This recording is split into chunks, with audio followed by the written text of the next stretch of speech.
ऑगस्टमध्ये कोणत्या फुलाला जास्त भाव मिळेल? नमस्कार शेतकरी मित्रांनो, ऑगस्ट 2026 मध्ये कोणतं फूल तुम्हाला सर्वाधिक उत्पन्न देऊ शकतं? झेंडू, गुलछडी की शेवंती? आजच्या बाजारभावांचा, हवामानाचा आणि पुढील 30 दिवसांच्या संभाव्य ट्रेंडचा विचार करून आपण सविस्तर अंदाज पाहणार आहोत। हा व्हिडिओ शेवटपर्यंत नक्की पहा, कारण शेवटी मी माझा अंतिम बाजार अंदाज सांगणार आहे। मित्रांनो, सध्या फुलांच्या बाजारात मोठी हालचाल दिसत आहे। मुंबई फूल मार्केट आणि इतर प्रमुख बाजारांमध्ये झेंडू, गुलछडी आणि शेवंती या तिन्ही फुलांच्या दरात चढउतार सुरू आहे।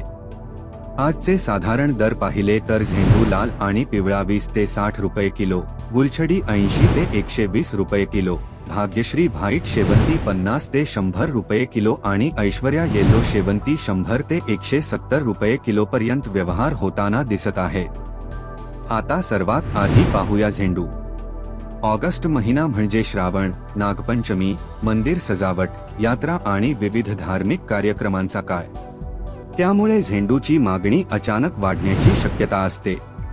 विशेषतः पिवळ्या झेंडूला पूजा आणि सजावटीसाठी मोठी मागणी असते। जर बाजारात आवक जास्त राहिली तर झेंडूचे दर 35 ते 55 रुपये किलो पर्यंत राहू शकतात। आवक मध्यम असेल तर 55 ते 75 रुपये किलो मिळू शकतात। आणि जर पावसामुळे दर्जेदार माल कमी आला तर 75 ते 95 रुपये किलो पर्यंत भाव जाण्याची शक्यता आहे। मोठ्या क्षेत्रासाठी झेंडू हा तुलनेने सुरक्षित पर्याय मानला जातो, कारण विक्री निश्चित असते आणि मागणी कायम राहते। आता पाहूया गुलछडी। गेल्या काही दिवसांत सर्वाधिक तेजी गुलछडीमध्ये दिसून आली आहे। या फुलाचे उत्पादन मर्यादित असते, पण सजावट, हार, कार्यक्रम आणि डेकोरेशन मार्केटमध्ये तिची मागणी सातत्याने वाढत असते। लहान किंवा मिसळ मालाला साधारण 60 ते 80 रुपये किलो मिळतात। मध्यम दर्जाला 80 ते 110 रुपये किलो मिळू शकतात। मोठ्या, ताज्या आणि स्वच्छ गड्डीला 110 ते 150 रुपये किलोपर्यंत भाव मिळण्याची शक्यता असते। मित्रांनो, गुलछडीमध्ये नफा जास्त असतो, पण एक गोष्ट लक्षात ठेवा, दर्जा खराब झाला तर भाव अर्धा होऊ शकतो। त्यामुळे संध्याकाळी पाणी देणे टाळा, फुलांवर पाणी साचू देऊ नका, तोडणीनंतर सावलीत ठेवा आणि योग्य पॅकिंग करून वेळेवर बाजारात पाठवा। आता येते शेवंती, सर्वाधिक प्रीमियम बाजार असलेले फूल।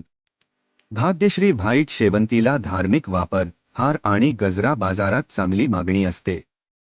या प्रकाराला 70 ते 120 रुपये किलोपर्यंत दर मिळू शकतात।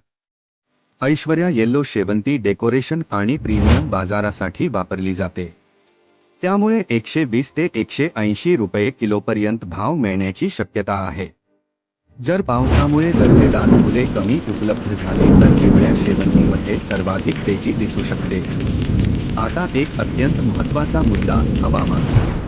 फुलांच्या बाजारात हवामान हा सर्वात मोठा खेळाडू असतो। जास्त पाऊस झाला तर उत्पादन कमी होते आणि भाव वाढतात। सतत ओलावा राहिला तर बुरशी वाढते आणि दर्जा घसरतो। ढगाळ हवामानामुळे रंग फिका पडू शकतो। पण सकाळी ऊन आणि दुपारी हलका पाऊस असेल तर फुलांचा आकार आणि रंग उत्तम राहतो, त्यामुळे प्रीमियम भाव मिळतात। म्हणून हवामानाचा अंदाज पाहूनच तोडणी आणि बाजारात माल पाठवणे खूप गरजेचे आहे। आता प्रति एकर अंदाजे तुलना पाहूया। झेंडूमध्ये खर्च साधारण 35 ते 50 हजार रुपये आणि उत्पन्न 70 हजार ते 1,20,000 रुपये मिळू शकते। गुलछडीमध्ये खर्च 45 ते 60 हजार रुपये आणि उत्पन्न 1 लाख ते 1,80,000 रुपये मिळण्याची शक्यता असते। शेवंतीमध्ये खर्च 60 ते 90 हजार रुपये असला तरी योग्य व्यवस्थापन आणि बाजार संपर्क असल्यास 1,50,000 ते 2,50,000 रुपयांपर्यंत उत्पन्न मिळू शकते।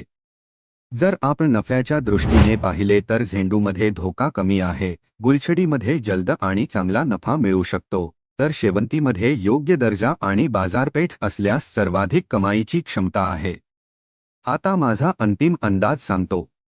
जर तुम्ही नवीन शेतकरी असाल आणि सुरक्षित उत्पन्न हवे असेल तर झेंडू निवडा। जर तुमच्याकडे कमी क्षेत्र असेल आणि जास्त नफा हवा असेल तर गुलछडी उत्तम पर्याय आहे। आणि जर तुम्हाला फुलशेतीचा अनुभव असेल, चांगला बाजार संपर्क असेल आणि दर्जेदार माल तयार करता येत असेल तर शेवंती सर्वाधिक फायदेशीर ठरू शकते. माझ्या मते ऑगस्ट 2026 मध्ये सर्वाधिक तेजीची शक्यता गुलछडी आणि पिवळ्या शेवंतीमध्ये दिसत आहे. मित्रांनो, तुमच्या भागात सध्या कोणत्या फुलाला सर्वाधिक भाव मिळतोय ते कमेंटमध्ये नक्की सांगा. दररोजचे फुल मार्केट भाव, शेती मार्गदर्शन, हवामान अंदाज आणि बाजार